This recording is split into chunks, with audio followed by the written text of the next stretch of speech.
દર્શક મિત્રો, તમે નરેન્દ્રને તો ઓળખતા જ હશો. તેઓ નાનપણમાં ખૂબ જ તોફાની હતા. આ ભાવિ પુરુષે પોતાની મહત્તાનો પરિચય નાનપણમાં જ આપી દીધો. આજે આપણો ભારત દેશ તેમની 150મી જન્મ જયંતિ ઉજવી રહ્યું છે. આ નરેન્દ્ર છે આપણા સ્વામી વિવેકાનંદ. આજનું સ્વાધીન ભારત તેમજ સમગ્ર માનવ જીવનના પ્રશ્નના ઉકેલ એ સ્વામીજીના જીવનમાંથી જ મળી આવે છે.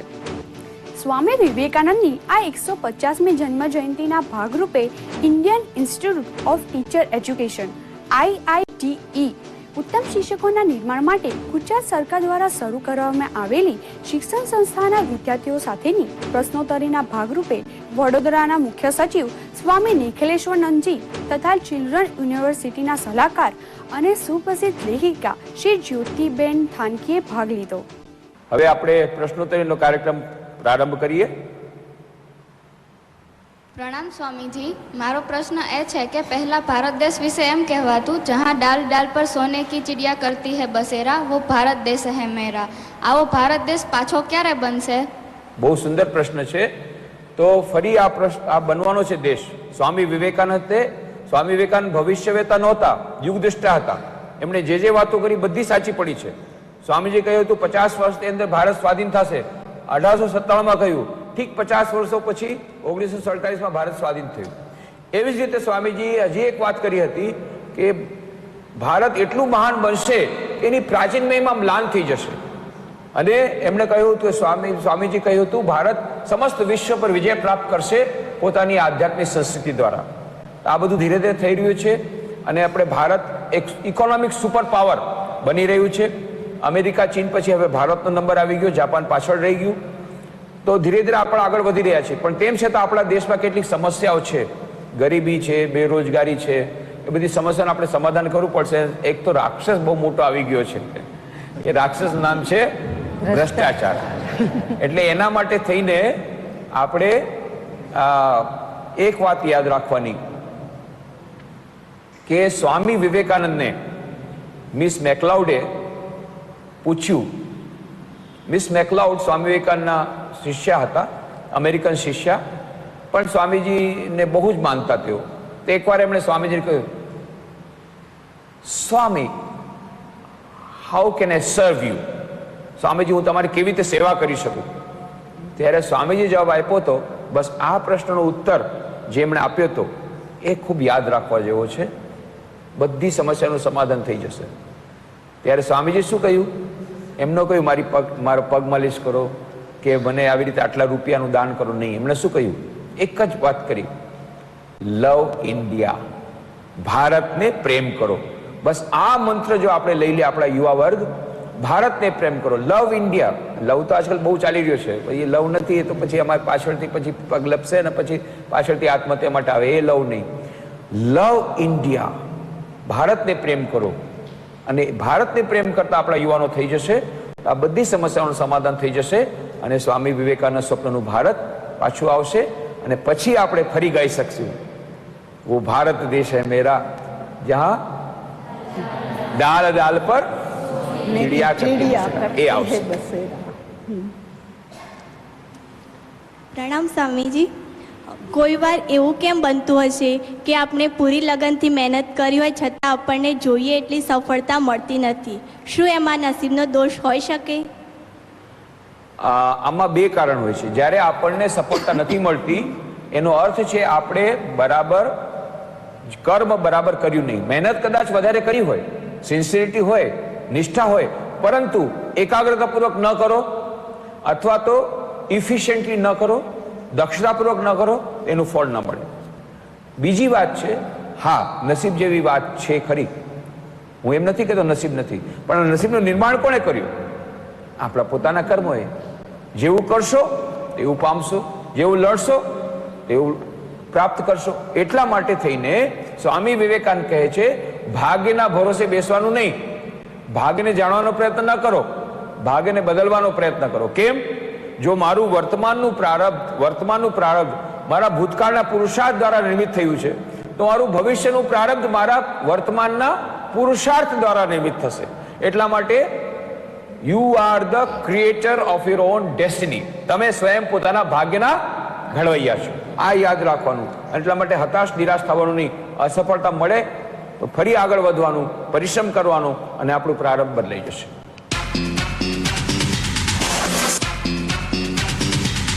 ध्यान इधर उधर जाता है, उसके लिए क्या करूं? ध्यान इधर उधर क्यों जाता है? क्योंकि पढ़ने में और वो सब्जेक्ट में इंटरेस्ट नहीं है. यदि तुम इंटरेस्ट क्रिएट कर सको तो अवश्य ध्यान रहेगा और मन इधर उधर नहीं जाएगा. तो कोई भी विषय में इंटरेस्ट जगाने का प्रयत्न करो. પ્રણામ જ્યોતિબેન, મારો પ્રશ્ન એ છે કે હું જ્યારે વાંચવા બેસું છું તો મારું ધ્યાન રહેતું નથી, તો ધ્યાન એકાગ્ર રહે તે માટે શું કરવું જોઈએ? આને માટે સ્વામી વિવેકાનંદનું એક પુસ્તક છે અને એ પુસ્તક બરાબર સારી રીતે વાંચી અને જીવનમાં ઉતારવાનો પૂરો પ્રયત્ન કરવો જોઈએ. એ પુસ્તકનું નામ છે ધ્યાન અને એકાગ્રતા. તમે વાંચશો તો આપોઆપ તમારું ધ્યાન લાગી જશે અને કોઈ પણ વિષયની અંદર એકાગ્રતા આવશે.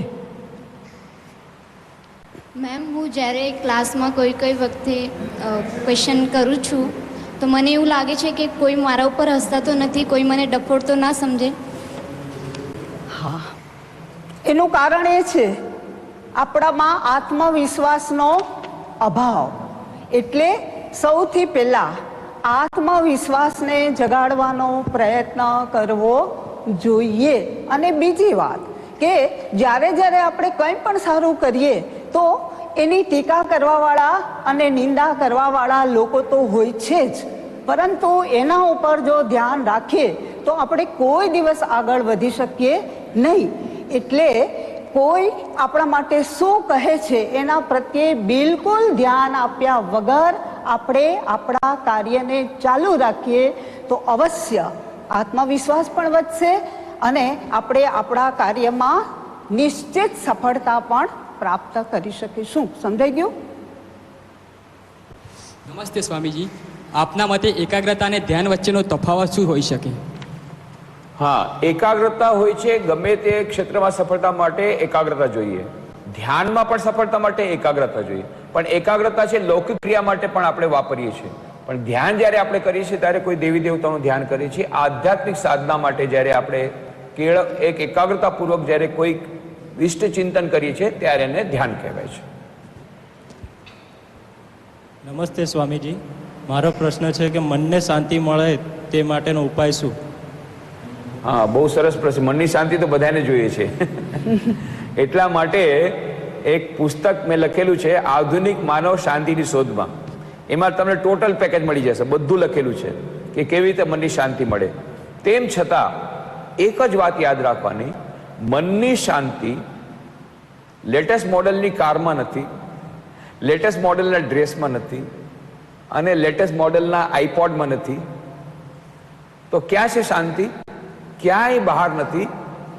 શાશ્વત સુખ અને શાશ્વત શાંતિનો સ્ત્રોત આપણા દરેકની અંદર છે.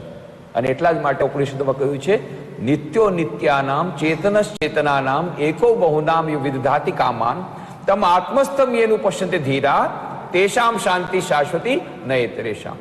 કોને શાંતિ મળે છે? શાશ્વત શાંતિ કે જે આ આપણી અંદરને પરમાત્માના દર્શન કરે છે એને જ મળે છે. જે પરમાત્માનું ધ્યાન કરે છે, પરમાત્માનું ચિંતન કરે છે, જે આપણા દરેકની અંદર છે. દરેકે દરેક ધર્મમાં ઈશ્વરનું ચિંતન કરવાની વાત કહેવામાં આવી છે. એ જ્યારે આપણે કરીએ છીએ મનની શાંતિ આપણને તત્કાળ મળે છે. તમે કરીને જુઓ, એ પરમાત્માનું ચિંતન કરીને જુઓ, દરરોજ થોડી એક મિનિટ કરીને જુઓ, કેટલી તમને મનની શાંતિ મળે છે. અને એટલા જ માટે કબીર કહે છે, મોકો કહા તું ઢૂંઢે બંદે મેં તો તેરે પાસ મેં ખોજોગે તભી મિલુંગા પલભર કી તલાશ મેં. એ શાશ્વત સુખ શાશ્વત શાંતિનો સ્ત્રોત આપણી અંદર જ છે. એ આપણે ત્યાં દરરોજ થોડું થોડું ધ્યાન અને પ્રાર્થના કરીએ તો અવશ્ય મનની શાંતિ મળશે. અને પેલું પુસ્તક વાંચી લ્યો, એમાંથી તમને બીજા ઘણા બધા ઉપાયો મળી જશે. સ્વામીજી, તમારા મતે આત્મહત્યા સૌથી મોટું પાપ છે, સમજાવો. હું સમજ્યો ને, ફરીથી બોલો. આત્મહત્યા કરવી એ સૌથી મોટું પાપ છે, થોડું વિગતો જણાવશો? આત્મહત્યા સૌથી મોટું પાપ છે. હવે આ તો બધી એવી ધારણા કહેવામાં આવી છે કે આપણા શાસ્ત્રો પ્રમાણે આપઘાત કરવો કે આત્મહત્યા કરવું એ પાપ ગણવામાં આવ્યું છે. અને કાયદા તરીકે પણ તમે જુઓ તો કોઈ આત્મહત્યા કરવાનો પ્રયત્ન કરે અને જો બચી જાય, મરી ગયો તો પતી ગયું, પણ જો બચી જાય તો પછી પાછું એના ઉપર કેસ કરવામાં આવે છે. હવે એના ઉપર કંઈક ભારત સરકાર કંઈક કરી રહી છે કે કદાચ એને ડબલ પનિશમેન્ટ ન મળે. એક તો આત્મહત્યા કરતો તો એટલા માટે કોઈ વ્યક્તિ એટલા માટે કરે છે કે એને દુઃખ છે, અને જો બચી જાય તો ફરી પાછું એના ઉપર એક્શન લેવામાં આવે છે. પણ જે કંઈ હોય આત્મહત્યાને સારું સમજ નથી આવતું, એટલા માટે કારણ કે જે મનુષ્ય જન્મ છે એ અત્યંત દુર્લભ છે. અત્યંત દુર્લભ આવો મનુષ્ય જન્મ આપણે વેઠવી નાખીએ અને આત્મહત્યા કરીએ તો એ જાણે કે આપણે એક ઊંધી દિશામાં જઈ રહ્યા છીએ. આપણા શાસ્ત્રમાં કહે 84 લાખ યોનિઓમાંથી માત્ર મનુષ્યોની પાસે જ એવી શક્તિ છે કે જે આધ્યાત્મિક શક્તિ જાગૃત કરી શકે, ઈશ્વરનો સાક્ષાત્કાર કરી શકે. પણ આ તો થઈ આપણા શાસ્ત્રોની વાત. મોડર્ન સાયન્સ શું કહે છે? આધુનિક વિજ્ઞાન કહે છે 84 લાખ યોનિઓ નથી તો કેટલી છે? 1 કરોડ 25 લાખ યોનિઓ છે. પણ એ લોકો પણ કહે છે કે 1 કરોડ 25 લાખ યોનિઓમાંથી માત્ર મનુષ્યોની પાસે જ SQ છે. SQ એટલે સ્પિરિચ્યુઅલ કોશન્ટ. IQ બધી યોનિઓમાં છે, EQ ઇમોશનલ કોશન્ટ માત્ર થોડીક યોનિઓ પાસે છે, અને SQ સ્પિરિચ્યુઅલ કોશન્ટ એ તો માત્ર મનુષ્યોની પાસે છે. અને એટલા માટે આપણે જ્યારે આ મનુષ્યોની મળી છે તો એનો પછી આપણે દુરુપયોગ ન કરવો જોઈએ અને મનુષ્ય જીવનનો આપણો જે ઉદ્દેશ છે એ સફળ કરવો જોઈએ. તમારા મતે એવો કયો બનાવ છે સ્વામી વિવેકાનંદનો જે વિદ્યાર્થી માટે પ્રેરણાદાયી હોય? અરે ઘણા બધા બનાવો છે ભાઈ, કેટલા બધા પ્રસંગો છે. તમે સ્વામી વિવેકાનંદનું જીવન વાંચો, બહુ અદ્ભુત અદ્ભુત એટલા સરસ સરસ પ્રસંગો છે. અમારે કેવું કે નહીં કેવું મને સમજણ નથી પડતી. એનીવે એક પ્રસંગ કહું છું. સ્વામીજી જ્યારે પરિવ્રાજ રૂપે ફરતા હતા અમેરિકા ગયા એની પહેલા, તો ફરતા ફરતા આવ્યા વારાણસી. વારાણસીમાં મા દુર્ગાનું મંદિરમાં દર્શન કરીને પાછા જતા હતા. ત્યાં થોડાક વાંદરા, જેને આપણે કહીએ છીએ નુમાણ, એ કાળા મોઢાવાળા વાંદરા એકદમ એમની પાછળ પડી ગયા. એટલે સ્વામીજી તો ગભરાઈ ગયા. સ્વામીજી દોડવા માંડ્યા. આગળ સ્વામીજી દોડે, પાછળ વાંદરા દોડે. હવે એક તરફ તળાવ, બીજી તરફ મોટી દિવાલ, જવું ક્યાં? એટલે સ્વામીજી દોડ્યા અને પાછળ વાંદરા દોડે. થોડી વારમાં સ્વામીજી થાકી ગયા. હવે શું થાય? ત્યાં તો એક વૃદ્ધ સંન્યાસીએ જોરથી પોકારીને કહ્યું, એ ડરો મત, બંદર કા સામના કરો, એ ડરો નહીં, વાંદરાના સામનો કરો. સ્વામીજી ચપચાપ ઊભા રહી ગયા અને પછી એમની પાસે એક લાઠી હતી. એમ પાછળ જોઈને લાઠી બતાવી, બધા વાંદરા ભાગી ગયા. પછી સ્વામીજીએ અમેરિકામાં જઈને પોતાના ભાષણમાં કહ્યું કે that day I learned one of the greatest lessons of my life. તે દિવસે હું મારા જીવનનો બહુ મોટો પાઠ શીખ્યો. શું છે? Face the બ્રૂટ્સ. પશુઓનો સામનો કરો, વાંદરાઓનો સામનો કરો. જીવનમાં દુઃખ તો આવશે, વિપત્તિ આવશે, પરિસ્થિતિઓ કઠિન આવશે, પણ એનાથી ડરવાનું નહીં. પરિસ્થિતિ કઠિન હોય ત્યારે જો ડરી જશો તો પરિસ્થિતિ તમારા પર હાવી થઈ જશે. પણ જો પરિસ્થિતિનો હિંમતભર મુકાબલો કહેશો, પરિસ્થિતિ બધી ભાગી જશે, કઠિનાઈઓ બધી ભાગી જશે, જેટલી મુશ્કેલીઓ બધી ભાગી જશે.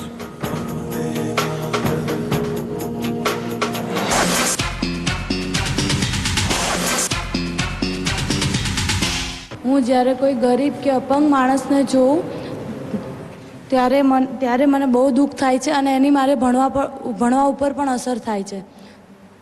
જો તમને કોઈ પણ અપંગને કે દુઃખીને જોઈને દુઃખ થાય છે તો બહુ સારી વાત છે. તમારું હૃદય બહુ કોમળ છે અને બહુ સારી વાત છે. બીજા કોઈને તો થતું નથી. પોતાને દુઃખ આવે ત્યારે જ દુઃખ પડે. બીજાનું દુઃખ જોઈને કોઈને દુઃખી થાય એ તો તમે તો મહાન આત્મા છો.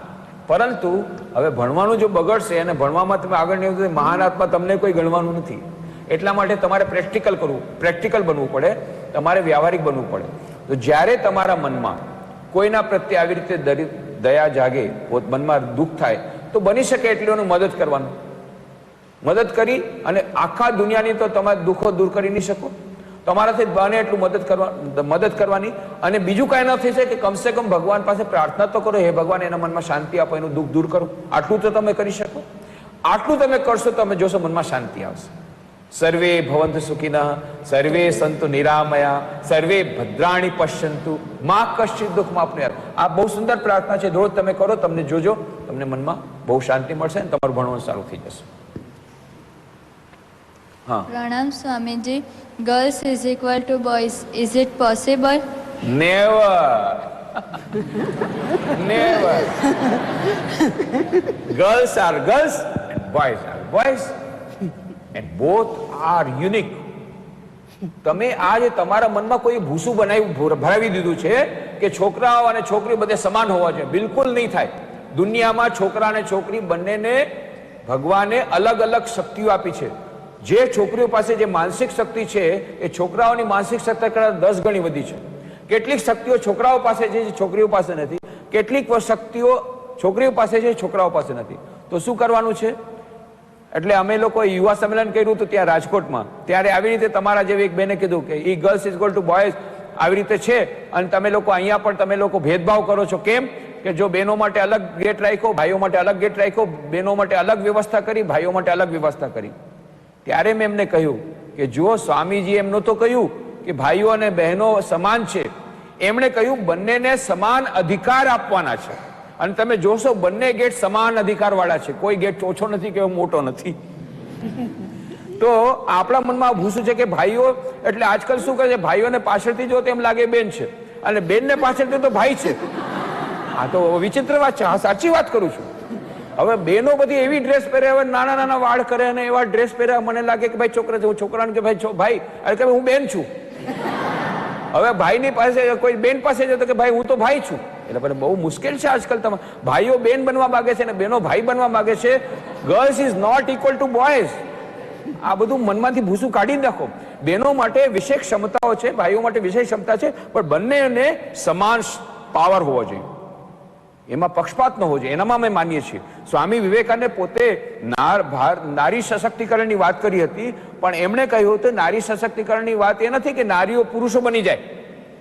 પુરુષોના જેવા અધિકાર અવશ્ય મેળવે, પણ નારીઓની પોતાની જે શક્તિ, જે ક્ષમતા છે, પુરુષો કોઈ દિવસે નહીં કરી શકે. હવે ઘણા બધા પ્રયત્નો કરે છે અમને છોકરા થાય, નહીં થાય તમને. એ જે સંતાન ઉત્પત્તિને એક વિશેષ પ્રિવિલેજ એ બહેનો માટે આપેલી છે. એ બહેનો માતા જે રીતે બની શકે, કોમળ હૃદયને આપેલું છે. ભાઈઓ તમે નહીં કરી શકો. ખોટા તમે બહેનો બનવા જાઓ છો, માત્ર લેડીઝ ડ્રેસ પહેરવાથી નહીં થાય. મોટા મોટા ચોટલા રાખે કેટલાક તો પાછળ. ચોટલા રાખવાથી કે થોડી તમારા બાળકો થશે. એટલા માટે આ તમારી મનની ભૂસો કાઢી નાખો. ભાઈઓએ સારા પુરુષો બનવાનું છે, બહેનોએ સારી નારી બનવાની છે. એટલે ભારતીય નારી પુસ્તક વાંચો તો તમારા મનનું ભૂસું નીકળી જશે. ભારતીય નારી સ્વામી વિવેકાનંદનું લખેલું પુસ્તક છે. એમાં સ્વામીજી કહે છે ભારતીય નારી એ કેટલી મોટી શક્તિ છે. નારીનું સશક્તિકરણ થવું જોઈએ, પણ પુરુષોની સમોવડી બનવાનો પ્રયત્ન કરશો તો તમે જીવનમાં દુઃખી થશો. એવું તમને અત્યારે લખીને કહી દઉં. મારો પ્રશ્ન એ છે કે ભારતમાં એવો યુગ ક્યારે આવશે જ્યારે છોકરાઓ અને છોકરીઓ વચ્ચે કોઈ તફાવત નહીં રહે? હા, બહુ સરસ પ્રશ્ન પૂછ્યો. હવે ભાઈ આ છોકરીઓ પર બહુ અત્યાચાર થાય છે, નારીઓ પર બહુ અત્યાચાર થાય છે, હું એના સાથે સહમત છું. પણ તમે મને કહો, તમે ક્યારે સાંભળ્યું કે કોઈ પુત્રવધુ પર કેરોસીન છાંટીને એને સળગાવી દેવામાં આવી? સાસુ કરે કે સસરો? બોલો, સાસુ કરે. અચ્છા, જ્યારે દહેજ માગવાનું હોય ત્યારે લિસ્ટમાં સૌથી આગળ કોણ, સાસુ કે સસરો? સાસુ. તો નારીઓ પર અત્યાચાર સૌથી વધારે કોણ કરે છે? નારી. એટલે નારીઓ પર અત્યાચાર ક્યારે બંધ થશે? જ્યારે નારીઓ અત્યાચાર બંધ કરશે. એટલે નારી સશક્તિકરણ માટે સૌથી પહેલા તો નારીઓએ સંઘબદ્ધ થવું પડશે. You have to become organised.